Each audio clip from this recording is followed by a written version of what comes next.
عايزك لما تختلف مع حد ما تخسرش اللي قدامك. القوة إنك تحافظ على حبايبك مش تخسرهم.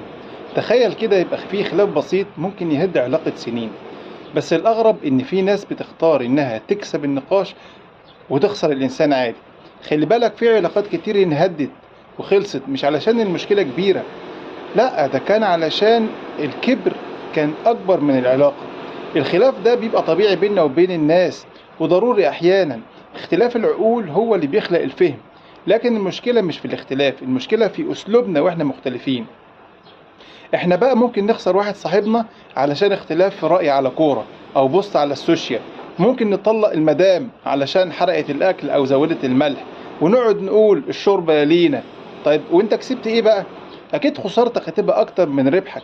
ربنا بيقول وجادلهم بالتي هي أحسن، والنبي محمد صلى الله عليه وسلم بيقول لا تختلفوا فتختلف قلوبكم.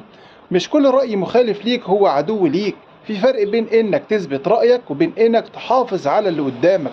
الكبر هو اللي يولع الخلافات، لكن التواضع بين الأصحاب ومع الأولاد ومع الزوجة ومع الإخوان هو اللي بيطفي المشكلة. القلوب الصافية بتعرف تختلف من غير ما تكره.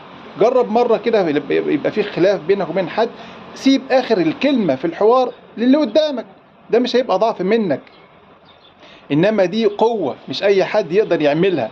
القوة إنك تحافظ على حبايبك مش تخسرهم. في الآخر اسأل نفسك وإنت في الخلاف، أنت عايز تكسب الخلاف أو النقاش وخلاص، ولا تحافظ على علاقتك مع الإنسان اللي قدامك؟ ما تنساش تشترك